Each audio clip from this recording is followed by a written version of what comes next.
آپ میں سے سب لوگوں کا بہت بہت شکریہ. جو چھوٹی والے میسیجز میں ریکارڈ کرتی ہوں وہ آپ آگے لوگوں تک پہنچا رہے ہیں. اللہ سبحانہ تعالیٰ اسی طرح سے ہمیں اس کام کو کرنے کی توفیق عطا کرے اور ہم اللہ سبحانہ تعالیٰ کا پیغام سب تک پہنچا سکے. اللہ سبحانہ تعالیٰ ہمیں چن لے، کیونکہ اگر ہم نہیں کریں گے تو آنیسٹلی اللہ سبحانہ تعالیٰ کو کوئی فرق نہیں پڑتا. اللہ سبحانہ تعالیٰ اپنا کام کسی اور سے بھی کرا لیں گے. یہ ہماری نصیب کی بات ہے کہ اللہ سبحانہ تعالیٰ ہمیں چن لے کسی طرح سے اور ہم اللہ سبحانہ تعالیٰ کا کوئی ایک پیغام بھی دوسرے تک پہنچا دے. آمین ثم آمین. صورت حدیث کے آپ لوگوں میں سے اکثر لوگوں کو یہ کمپلین ہوتی ہے کہ ہم سارا دن کام کر کے تھک جاتے ہیں. بچوں کا ٹیک کیئر کرنا، بعض لوگوں کو تو جاب کرنا پڑتا ہے، گھر میں کھانا پکانا، ہسبینڈ کا خیال رکھنا. ہم کیا کریں؟ ہم دیکھیں گے کہ نبی صلی اللہ علیہ وسلم نے اس کی کیا دعائی بتائی تھی.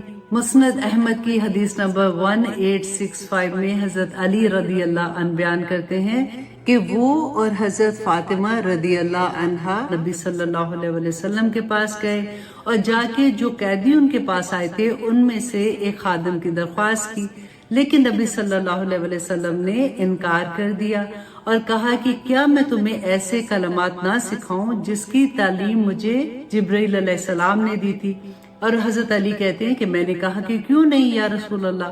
نبی صلی اللہ علیہ وسلم نے فرمایا کہ جب تم نماز پڑھو تو نماز پڑھنے کے بعد 10 مرتبہ سبحان اللہ، 10 مرتبہ الحمدللہ اور 10 مرتبہ اللہ اکبر کہو. اور جب تم بستر پہ جانے لگو تو 33 مرتبہ سبحان اللہ، 33 مرتبہ الحمدللہ اور 33 مرتبہ اللہ اکبر کہو. اور بعض روایات میں 34 دفعہ کا بھی ذکر آتا ہے. حضرت علی رضی اللہ عنہ فرماتے ہیں کہ خدا کی قسم اس دن کے بعد میں نے یہ کلمات پڑھنے کبھی نہیں چھوڑے. ابن کوائی نے کہا کہ کیا صفین کی رات میں بھی نہیں؟ تو حضرت علی نے کہا کہ اے اہل عراق، خدا تمہیں غارت کرے، ہاں میں نے صفین کی رات میں بھی یہ کلمات پڑھنے نہیں چھوڑے. سبحان اللہ.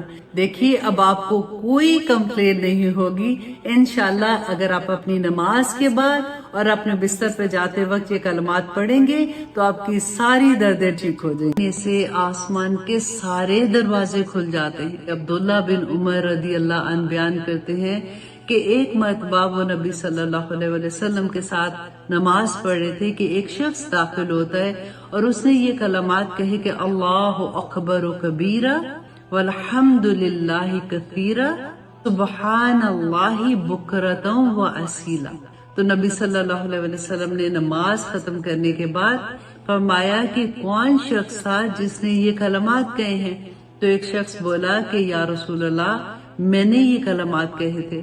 تو نبی صلی اللہ علیہ وسلم نے کہا کہ مجھے حیرت ہوئی کہ ان کلمات کی وجہ سے آسمان کے سارے دروازے کھول دیے گئے. ابن عمر رضی اللہ عنہ کہتے ہیں کہ جب سے میں نے یہ بات نبی صلی اللہ علیہ وسلم سے سنی میں نے زندگی میں کبھی یہ کلمات ترک نہیں کیے.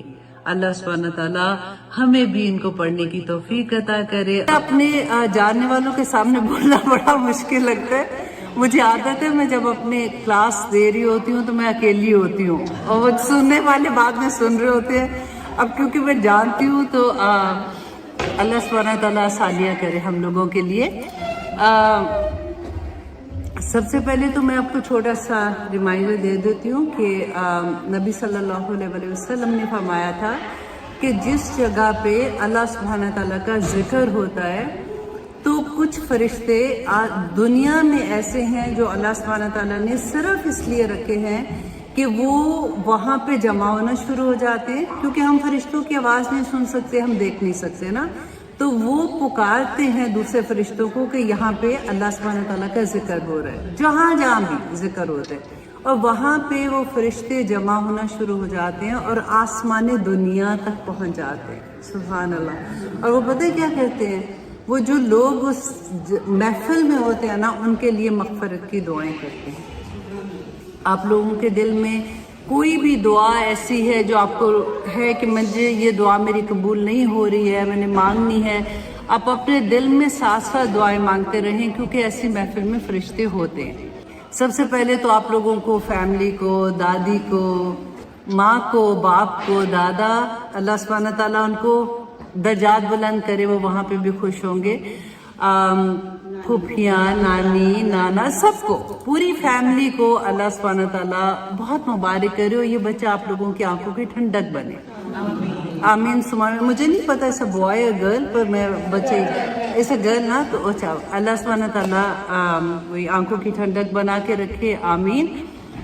سب سے پہلے تو یہ کہ روبا کے لیے میں یہ کہوں گی کہ جب اللہ سبحانہ تعالیٰ اتنی پیاری نعمت عطا کرتا ہے نا تو ساتھ اتنی بڑی بڑی ذمہ داریاں آ جاتی ہیں. رائٹ. سب سے پہلے تو ایز اے مدر ہمیں، کیونکہ ہمارے زمانے میں یہ رواج نہیں تھا کہ پہلے کوئی درس ہوتا تھا، کوئی بتانے والا ہوتا تھا، تو اچانک یہ ہوتا تھا کہ جی اب بچہ آ گیا.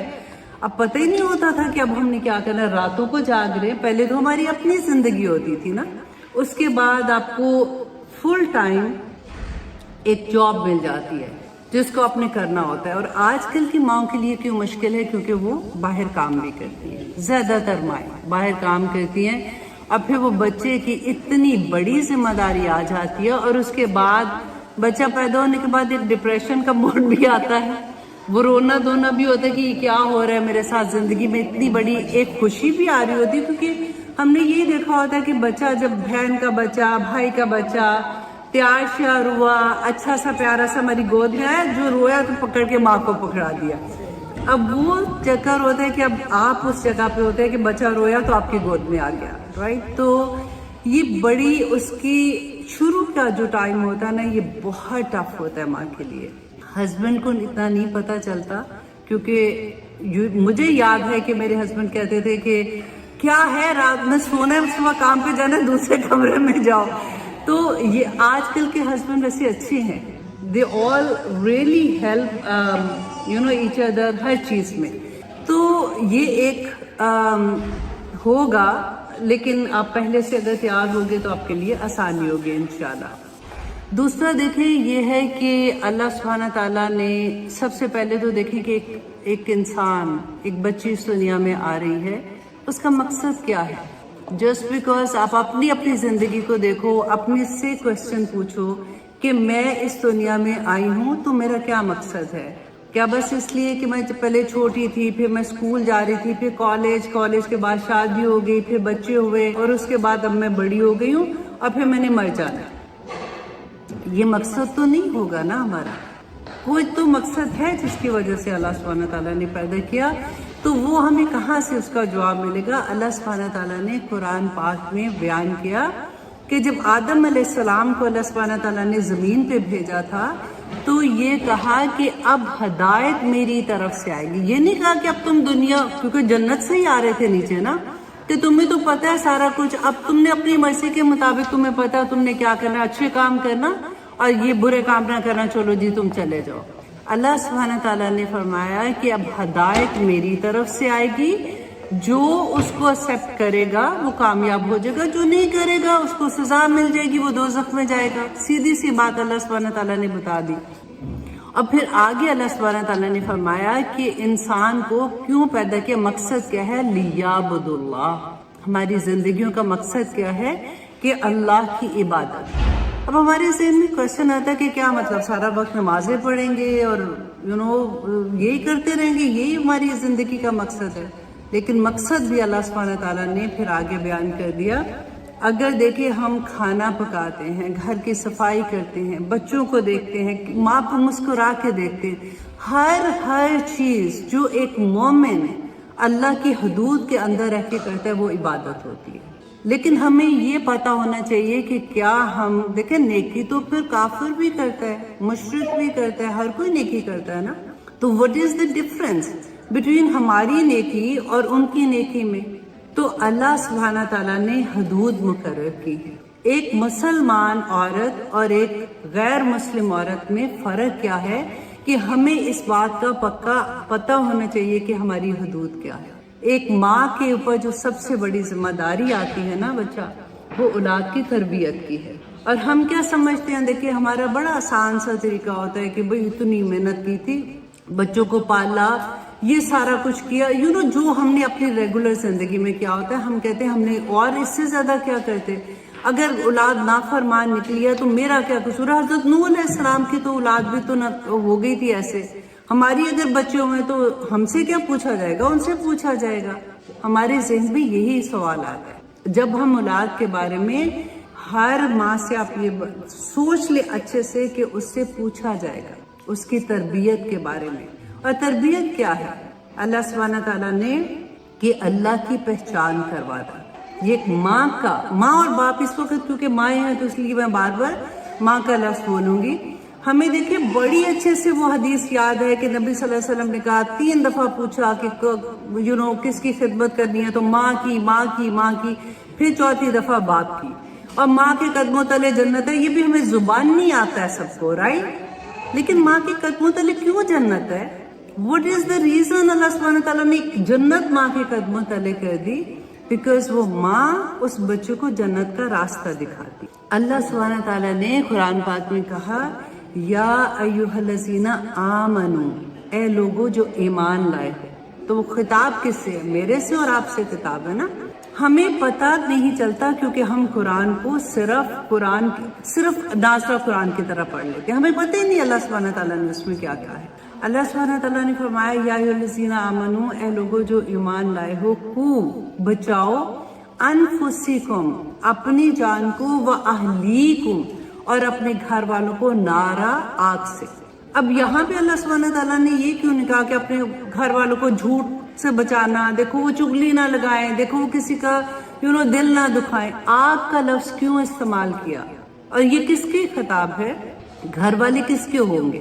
ایک ماں اور باپ کے ساتھ ہی خطاب ہے نا کہ اپنے گھر والوں کو آگ سے بچاؤ. اب پتہ ہے، دیکھیے ویژولائز کرو اس سینٹنس کو کہ آپ کا بچہ، اللہ سبحانہ تعالیٰ کیا سمجھانا چاہتے ہیں. سامنے آگ لگی ہوئی ہے، آپ کا بچہ آگ کے ٹوورڈ جا رہا ہے، آپ کو پتا ہے کہ یہ آگ میں گر جائے گا، تو آپ کیا یہاں بیٹھ کے کہو گے بیٹا دیکھو چھلانگ نہ لگانا، بیٹا آگ جو نہ جلا دے گی نہ کرنا. بچہ میں کتنی دفعہ کہا باز نہیں آ رہے ہو. اچھا ایسے یہی ہوگا نا اگر جیسے آپ دیکھو اللہ سبحانہ تعالیٰ ہم نماز کا کیسے بچوں کو کرتے ہیں. اگر کہتے ہیں، بہت سی مائیں تو کہتی بھی نہیں ہیں، بہت سی مائیں تو خود بھی نہیں پڑھتی ہیں، ان کو خود نہیں پتا کہ ان کی زندگی کا مقصد کیا ہے. تو ہم کیا ایسے بچوں کو کہیں گے کہ بچہ نماز پڑھی کہ نہیں پڑھی؟ بیٹا پڑھ لینا نا، دیکھو آج نہیں نہ پڑھی، کتنی بری بات. وہ تڑپ جو آپ کی آگ میں جاتے ہوئے بچے کو بچانے کے لیے ہوگی نا، ایک ماں خود گر جائے گی بچے کو بچانے کے لیے، وہ تڑپ آپ کی اللہ کا دین دینے کے لیے اس بچے کے لیے ہونی چاہیے. آپ سے پوچھا جائے گا. ایسا نہیں ہے، دیکھیں قیامت کے دن اللہ سبحانہ تعالیٰ کے سامنے جب ہم کھڑے ہوں گے تو سوال کس چیز کا؟ آپ کے پاس اتنا بڑا مقصد، بچہ پیدا ہو گیا تو کیا اس لیے کہ چلو جی اب بچہ پیدا ہو گیا تو اب یہ کرو وہ کرو، اب فن کر لو، اب اس کی تربیت کیا کرنی ہے جو اس کو دیکھیں کھانا کھلانا تو ہم گھر میں بلی کتا بھی پالیں گے، اس کو بھی ہم کھانا دیں گے نا، اس کا بھی خیال رکھیں گے. ایسا تو نہیں ہے کہ اس کو بھوکا مار دیں گے. اس کی تربیت کرنا، اور تربیت میں سب سے پہلی بات کہ اللہ کی پہچان دینا. جس بچے کو اللہ کی پہچان ہوگی نا، اللہ کی پہچان کیا ہے؟ سارے کا سارا دین ہے. دین کیا ہے؟ وے آف لائف ہے. جس بچے کو بچپن سے آپ نے دیکھیں نبی صلی اللہ علیہ وسلم نے کہا طالب العلم فریدۃ علی کل مسلم، کہ علم کی بات ہو رہی ہے، فزکس، کیمسٹری، الجبرا کی بات نہیں کر رہی ہوں. یہ العلم کون سا ہے؟ جو اللہ سبحانہ تعالیٰ کی پہچان کا، یہ قرآن کا علم ہے نا، یہ ہر مسلمان پہ فرض ہے. جیسے نماز، روزہ، حج، زکوٰۃ فرض ہے نا، ایسے ہی یہ علم دینا ہر ماں باپ کا فرض ہے کہ آپ اپنے بچے کو یہ کم از کم ایجوکیشن دے دو. اس کو بیسک ایجوکیشن پتا ہوگی نا، کل کو جب وہ دنیا میں نکلے گا وہ دوسرے علم حاصل کرے گا اور ساتھ یہ علم ہوگا، وہ کبھی غلط راستے پہ نہیں جائے گا. اس کو پتا ہوگا کہ تقویٰ کیا ہے. یہ کون دے گا اس بچے کو؟ باہر کی دنیا میں ٹیچرز تو نہیں دے رہے ہیں، آپ کے اسکول تو نہیں دے رہے ہیں، آپ کی یونیورسٹیز نہیں دے رہی ہیں، جہاں آپ جاب کر رہے ہو وہ نہیں دے رہے ہیں. تو یہ علم کس نے دینا ہے؟ سب سے پہلی ٹیچر کون ہوگی؟ اس بچے کی ماں ہوگی. ہم اپنی کنڈی نہیں کترا سکتے یہ سوچ کے کہ نہیں جی ہم نے بڑی محنت کی. کس چیز پہ محنت کی ہے؟ وہ تو ساری دنیا کے کوئی ماں مجھے بتا دے جو اپنے بچے پہ محنت نہیں کر رہی ہے. بعض جو جاب کر رہی ہوتی ہیں صبح سے رات تک مرتی ہیں. 1 گھنٹہ کسی کا جاب سے کٹ جائے نا تو ان کے آنسو ادھر ہوتے کہ 40 آورز سے کم کیسے آورز ہو گئے. ہمارے بچوں کے لیے نکلتی ہے نا کام کرنے, لیکن بچوں کو کھانا تو دے دیتی ہیں لیکن ان کی تربیت کدھر جاتی ہے؟ میں آنیسٹلی میں سوچتی ہوں کہ اگر میرے گھر میں میرے ساس سسر نہ ہوتے نا تو میرے بچے ایسے کبھی نہ ہوتے, کیونکہ میں تو کام کر رہی تھی سارا وقت. اور اس زمانے میں مجھے کوئی پتہ نہیں تھا یہ بات کا, کیونکہ نہ تو میری زندگی میں قرآن کھلا ہوا تھا. رمضان میں ماشاءاللہ 1 2 3 3 قرآن بھی ختم کر لیتے تھے. لیکن مقصد کیا تھا؟ ہر ماں اپنے آپ کو یہ دیکھے کہ آپ نے کیا اپنا فرض پورا کیا ہے. کتنے % آپ اللہ سبحانہ تعالیٰ کے سامنے جا کے جواب دو گے کہ میں نے اللہ سبحانہ تعالیٰ یہ کام کیا تھا. جب میرا بچہ نہیں اٹھتا تھا نماز کے لیے تو مجھے اتنی تکلیف تھی جتنی آگ میں جانے کی تکلیف ہے. جب میرا بچہ اللہ سبحانہ تعالیٰ کے احکامات کے مطابق زندگی نہیں گزر رہی تھی, جب میری بیٹی گھر سے نکل رہی تھی باہر, وہ جس حال میں نکل رہی تھی. اب حال کی کیا بات کریں, مائیں خود جس حال میں نکل رہی ہیں تو وہ کیا بچوں کو بتائیں گے؟ آپ فیس بک چیک کر کے دیکھیں, ماں کی فیس بک ایسی ہے کہ بچے شرما رہے ہوتے ہیں. تو ہم کہاں تربیت کر رہے ہیں جی؟ بڑا ٹائم دے رہے ہیں, لیکن خدا کے لیے آنکھیں کھولیں کہ آپ کا مقصد کیا ہے. آپ ایسے ہی نہیں دنیا میں ہاں کرنے کے لیے پیدا ہوئے. اللہ سبحانہ تعالیٰ نے سورۃ الانعام کے آخری رکوع میں پڑھ کے دیکھیں. یہ سورۃ الانعام مکی دور کی آخری دور کی سورہ ہے. ابھی مدینہ کا دور آنا تھا. 9 اللہ سبحانہ تعالیٰ نے چیزیں بتائیں جو اللہ نے کہا کہ حرام کر دی گئی. اے نبی ان کو بتا دو. پوچھتے ہیں نا کہ کیا حرام ہے؟ 9 چیزیں حرام ہیں اس کے اندر. اور ان میں سب سے بڑی پہلی بات کیا کہی کہ اللہ کے ساتھ کسی کو شریک نہ کرنا. یہ سکھایا نا. الحمدللہ ہم کہتے ہیں کہ ہم تو بت نہیں مانتے, ہم اللہ کو ساتھ کسی کو شریک نہیں کرتے. اللہ سبحانہ تعالیٰ نے قرآن میں بتا دیا کہ تم اپنے نفس کے ساتھ شرک کراتے, تم اپنی خواہش نفس کو آگے رکھتے ہو, اللہ کے احکامات کو پیچھے رکھتے ہو. میں اگر ایسے کروں گی, اللہ نے کہا کہ تم دیکھو, اللہ اسی آیا میں 9 چیزوں میں اللہ سبحانہ تعالیٰ نے کہا فحاشی حرام ہے. حرام کا لفظ ہے. ہمیں اگر سور کوئی کھلائے گا ہم کھائیں گے؟ نہیں کھائیں گے نا. ہمیں صرف یہی پتا ہے کہ ایک سور ہی حرام ہے, باقی ساری چیزیں ہم نے حلال کی ہوئی. فحاشی کا لفظ جو ہے اس کو پھر ڈیفینیشن آپ کو پتہ ہی نہیں ہے کہ فحاشی کون سی فحاشی حرام ہے. آج کل آپ اپنے فنکشنز دیکھیں, میں خود آنیسٹلی میں شرمندہ ہوتی ہوں یہ بولتے ہوئے کہ میں نے بھی اپنے بچوں کی شادیاں ایسے کی تھی جب میری زندگی میں قرآن نہیں کھلا تھا. بہت کڑوی بات لگتی ہے, بہت کڑوی بات لگتی ہے کہ آج ہم اپنی بیٹیوں اپنی بہوؤں کو نچا رہے ہوتے ہیں غیر محرموں کے سامنے اور ہمیں کوئی شرم حیا بھی نہیں ہوتی ہے. یہ سمجھتے تھے کہ دس is okay, this is a culture. گھر میں نماز تو پڑھ کے آئی ہوں, بچے تو چھوڑے, ہم خود کیا کر رہے ہوتے ہیں؟ کیا جواب دیں گے ہم مسلمان؟ مجھے یہ بتائیں ہم کیا مسلمان ہیں؟ اس لیے کہ آپ نے کلمہ پڑھ لیا, لا الہ الا اللہ, مطلب پتہ ہے اس کا, اور پھر ہم جنت کے بعد نبی صلی اللہ علیہ وسلم کی شفاعت بھی لے کے بیٹھے ہوئے ہیں کہ وہ کرا دیں گے. پتلی گلی سے نکل کے ادھر سے ادھر چلے جائیں گے. نہیں جائیں گے. 30th پارہ, صرف 30th پارہ میں آپ کو کہتی ہوں آپ ورڈ ٹو ورڈ ٹرانسلیشن کے ساتھ پڑھ لیں. خدا کی قسم زمین پاؤں کے نیچے سے زمین نکل جاتی ہے. یہی جو آیت میں سنا رہی ہوں نا آپ کو, اسی آیت کے آگے اللہ سبحانہ تعالیٰ نے جو کو والی میں نے سنائی ہے, اللہ سبحانہ تعالیٰ نے فرمایا کہ دوزخ پہ ایسے فرشتے ہیں جو کوئی اور بات نہیں سنتے سوائے اللہ کے حکم کے, اور وہ بڑے ظالم و شداد ہیں. تو نہیں بچ سکتے ہیں. آپ لوگ اپنی زندگیوں کو دوبارہ سے گھر جا کے تھوڑی دیر سوچیں کہ اللہ سبحانہ تعالیٰ نے جو دین دیا ہے نا وہ بالکل بینہ دین ہے. قرآن بالکل بین ہے. آپ بلیو کریں, جو لوگ یہ کہتے ہیں نا سمجھ نہیں آتی قرآن کی, ایسا نہیں ہو سکتا. آپ صرف وہ ٹرانسلیشن پڑھ لیں, آپ کو ساری سمجھ آ جائے گی. صرف وہ جو فقہ کے مسئلے ہیں وہ آپ کو کسی عالم دین سے پوچھنے پڑیں گے, ورنہ اپنی زندگی گزارنے کا ہر مسئلہ قرآن میں بینہ ہے. حضرت سمرہ بن جندب نے کہا, بڑی خوبصورت بات کہی انہوں نے کہ حضرت حسن کو کہتے ہیں کہ کیا میں تمہیں ایسی بات نہ بتاؤں جو مجھے نبی صلی اللہ علیہ وسلم نے، حضرت ابوبکر صدیق نے اور حضرت عمر نے بارہا بتائی، اور انہوں نے یہ بتا کر مجھے کہا کہ جب تم یہ دعا پڑھ کے اللہ سبحانہ تعالیٰ سے دعا مانگو گے تو اللہ سبحانہ تعالیٰ تمہاری ہر دعا قبول کر دیں گے۔ اور وہ کون سی دعا تھی؟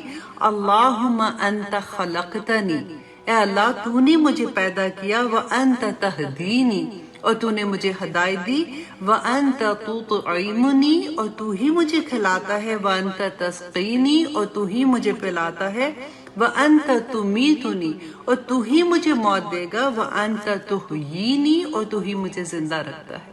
یہ چھوٹی سی دعا ہے، اس کے ورڈز بھی بہت آسان ہے۔ میں انشاءاللہ آج نہیں تو کل اپنی فیس بک پیج پہ بھی اس کو ڈال دوں گی، تاکہ آپ میں سے جو بھی یاد کرنا چاہے اس کو کر لے۔